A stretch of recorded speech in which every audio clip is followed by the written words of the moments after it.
आप देख रहे हैं मंथन क्लासेस यूट्यूब चैनल। मैं राहुल आप सभी का स्वागत करता हूं। आज हम लोग इस वीडियो में 19वीं शताब्दी में भारत में हुए विभिन्न मजदूर संघर्ष एवं वामपंथी राजनीति के उदय के विषय पर विस्तारपूर्वक एक चर्चा करेंगे। आखिर भारत में 19वीं शताब्दी में मजदूर संघर्ष क्यों प्रारंभ हुए तथा भारत में किस प्रकार के मजदूर संघर्ष प्रारंभ में बनाए गए थे तथा कालांतर में भारत में वामपंथ का उदय किस कारण से हुआ एवं किस प्रकार के संगठन वामपंथ के अंतर्गत या वामपंथी राजनीति के अंतर्गत बनाए गए थे। तो हम एक ओवरव्यू देखेंगे इसका कि भारत में मजदूर संघर्ष क्यों प्रारंभ हुआ। तो 19वीं शताब्दी के उत्तरार्ध में भारत में रेलवे, पोस्ट ऑफिस, टेलीग्राफ जैसी विभिन्न उपयोगी सेवाओं का संचालन प्रारंभ हुआ। इसके अतिरिक्त विभिन्न औद्योगिक कारखानों की स्थापना भारत में की जाने लगी। इन औद्योगिक कारखानों की स्थापना ने इनके सहयोगी उद्योगों को प्रारंभ करने के लिए प्रेरित किया, जिसके कारण भारत में एक नवीन वर्ग जिसे हम बहुधा मजदूर वर्ग कहते हैं उसका उदय हुआ। इस वर्ग के उदय के पश्चात ही मजदूरों के हितों की रक्षा करने एवं संघर्ष करने हेतु मजदूर संस्थाओं का गठन किया गया। अब यहाँ मजदूरों के हित क्या थे? तो उन्हें उचित मजदूरी मिले, उन्हें समय पर मजदूरी प्राप्त हो, उनके लिए काम के घंटे निर्धारित हों, उनका शोषण न हो, काम के लिए उन्हें उचित वातावरण मिले। तो ये सारे मजदूरों के हित थे तथा इनकी रक्षा करने के लिए विभिन्न मजदूर समितियां और संगठनों का निर्माण किया गया। अब हम लोग देखते हैं कि भारत में प्रमुख मजदूर संगठन कौन कौन से थे। तो पहला संगठन था 1870 ईस्वी में बंगाल के शशिपद बनर्जी ने मजदूरों के लिए श्रमजीवी क्लब की स्थापना की थी। यदि आपसे पूछा जाए कि भारत में सर्वप्रथम मजदूरों के लिए किस संगठन की स्थापना की गई थी, तो वह श्रमजीवी क्लब था, जिसकी स्थापना बंगाल में शशिपद बनर्जी के द्वारा की गई थी। इस क्लब ने 1874 ईस्वी में भारत श्रमजीवी पत्रिका का प्रकाशन प्रारंभ किया गया, जिसमें इन्होंने मजदूरों के हितों के संघर्ष में लिखना प्रारंभ किया। पुनः देखते हैं 1877 ईस्वी में हड़ताल का पहला उदाहरण हमें कहाँ दिखाई देता है?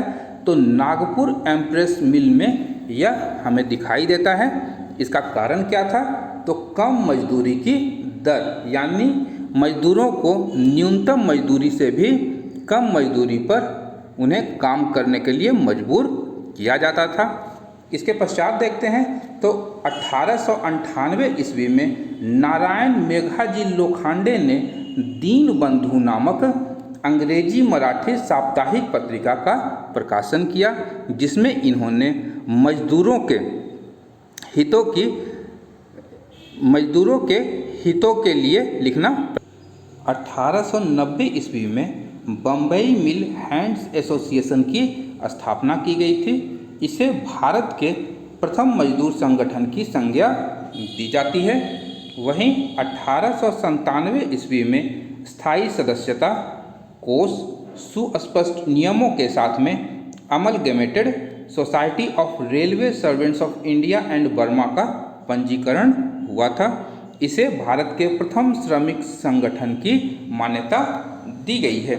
इसके पश्चात देखते हैं कि पहली संगठित हड़ताल 1899 ईस्वी में ग्रेट इंडियन पेनिनसुला रेलवे में हुआ था। पुनः 16 अक्टूबर 1905 कब जब बंगाल विभाजन हुआ था तो मजदूरों ने संपूर्ण बंगाल में हड़ताल किया था। इसके पश्चात है कि जुलाई 1906 ईस्वी में रेलवे मेंस यूनियन की स्थापना की गई थी। कब? जुलाई 1906 ईस्वी में। 1909 ईस्वी में कामगार हितवर्धक सभा की स्थापना की गई थी। इसके बाद देखते हैं 1918 ईस्वी में बीपी बाड़िया के द्वारा गठित मद्रास लेबर यूनियन का भारत का प्रथम आधुनिक मजदूर संगठन था। यानी 18 में भारत के प्रथम आधुनिक मजदूर संगठन का गठन मद्रास लेबर यूनियन के रूप में बीपी बाड़िया के द्वारा किया गया था। वहीं 1918 ईस्वी में महात्मा गांधी ने अहमदाबाद टेक्सटाइल लेबर एसोसिएशन की स्थापना की थी। यहाँ एक ज्ञात तथ्य है कि अहमदाबाद टेक्सटाइल लेबर एसोसिएशन की स्थापना करने के उपरांत भारत में महात्मा गांधी ने अहमदाबाद में मिल मजदूरों के खिलाफ हो रहे अत्याचारों के अगेंस्ट में हड़ताल किया था और इसमें प्रथम बार महात्मा गांधी ने भूख हड़ताल किया था। अब यहाँ है कि इस संस्था के माध्यम से गांधी जी ने अपने ट्रस्टीशिप सिद्धांत का प्रतिपादन किया था। यह एक महत्वपूर्ण प्रश्न बन सकता है, परीक्षा के दृष्टिकोण से पूछा जा सकता है आपसे कि किस संस्था के माध्यम से गांधी जी ने ट्रस्टीशिप सिद्धांत का प्रतिपादन किया था, तो वह होगा अहमदाबाद टेक्सटाइल लेबर एसोसिएशन के माध्यम से। इसके बाद देखते हैं all India trade union Congress या एटक। 1919 ईस्वी में अंतर्राष्ट्रीय श्रम संगठन की स्थापना की गई थी। प्रथम विश्व युद्ध के पश्चात अंतर्राष्ट्रीय श्रम संगठन की स्थापना की गई थी। इसके बाद था कि 1920 ईस्वी में बम्बई में एनएम जोशी, जोसेफ बैप्टिस्टा और लाला लाजपत राय के सम्मिलित प्रयासों से अखिल भारतीय ट्रेड यूनियन कांग्रेस या एटक की स्थापना की गई थी। 30 अक्टूबर 1920 ईस्वी को एटक के प्रथम सम्मेलन की अध्यक्षता लाला लाजपत राय ने की थी। यह बहुत ही महत्वपूर्ण प्रश्न है तथा विभिन्न परीक्षाओं में पूछा भी जाता है कि एटक के प्रथम सम्मेलन की अध्यक्षता किसने की थी, तो लाला लाजपत राय ने की थी। वहीं महात्मा गांधी ने एटक के साथ कभी कोई संबंध नहीं रखा था, यह भी महत्वपूर्ण है। आपसे पूछा जा सकता है कि किस प्रमुख भारतीय नेता ने या राजनेता ने एटक के साथ अपना किसी भी प्रकार का संबंध नहीं रखा था, तो वह महात्मा गांधी थे। इसके पश्चात देखते हैं तो 1919 ईस्वी में आईएलओ के वाशिंगटन सम्मेलन में बीपी बाड़िया ने भारतीय मजदूर वर्ग का प्रतिनिधित्व किया था। वहीं 1920 ईस्वी में एनएम जोशी को एटक का प्रतिनिधि बनाकर आईएलओ में भेजा गया था। इसके पश्चात है कि एटक के प्रथम अध्यक्ष कौन थे, तो जोसेफ बैप्टिस्टा, और प्रथम सचिव कौन थे, तो दीवान चमनलाल शीतलवाड़ इसके प्रथम सचिव थे। एनएम जोशी के अनुसार एटक की स्थापना की जो प्रेरणा थी वह वाशिंगटन के मजदूर सम्मेलन से मिली थी। इसके बाद हम देखते हैं तो 1927 ईस्वी में साम्यवादी दल की पार्टी वर्कर्स एंड पीजेंट्स गठित हुई थी, जिसके नेता श्रीपाद अमृत डांगे या ऐसे डांगे, मुजफ्फर अहमद, पूरनचंद जोशी और सोहन सिंह जोशी थे। 1929 ईस्वी के एटक के नागपुर अधिवेशन की अध्यक्षता जवाहरलाल नेहरू ने की थी। यह ध्यान रखिएगा कि 1929 के एटक के नागपुर अधिवेशन की अध्यक्षता जवाहरलाल नेहरू ने की थी, जिसमें एटक का प्रथम विभाजन हुआ था। आपसे पूछा जा सकता है कि एटक का जब प्रथम विभाजन हुआ था तो उस समय एटक की अध्यक्षता किसने की थी, तो जवाहरलाल नेहरू ने एटक की अध्यक्षता की थी। इसके बाद है कि एनएम जोशी, बीबी गिरी एवं शिवराज ने Indian trade union federation ITUF की स्थापना की थी एटक से निकल करके। इंडियन ट्रेड यूनियन फेडरेशन की स्थापना की गई थी। इसके बाद है कि 1931 ईस्वी में एटक का दूसरा विभाजन हुआ, जिसमें रणदिवे और देशपांडे ने red trade union Congress RTUC का गठन किया था। 1934 ईस्वी में रेड ट्रेड यूनियन कांग्रेस ने पुनः एटक में अपना सम्मेलन करा लिया। इसके बाद है कि 1938 में एटक में ITUF का विलय हो गया और संयुक्त अधिवेशन जो था वह पुनः नागपुर में आयोजित किया गया था। इसके बाद देखते हैं भारतीय राष्ट्रीय ट्रेड यूनियन कांग्रेस। 1947 ईस्वी में एटक के विभाजन के फलस्वरूप वल्लभ भाई पटेल और बीवी गिरी के नेतृत्व में इंटक या Indian national trade union Congress का गठन किया गया था। इसके प्रथम अध्यक्ष कौन थे?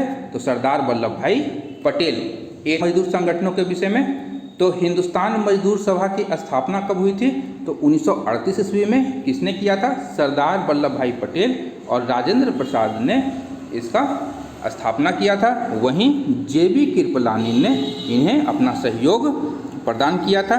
इसके बाद है इंडियन फेडरेशन ऑफ लेबर, यह सितंबर 1940 में गठित की गई थी। MN राय ने इसकी स्थापना की। यह सरकार समर्थक मजदूर संघ था, यानी तत्कालीन ब्रिटिश सरकार को यह अपना समर्थन प्रदान करती थी। इसके बाद है यूनाइटेड ट्रेड यूनियन कांग्रेस। इसकी स्थापना मई 1949 ईस्वी में KT शाह के द्वारा किया गया था।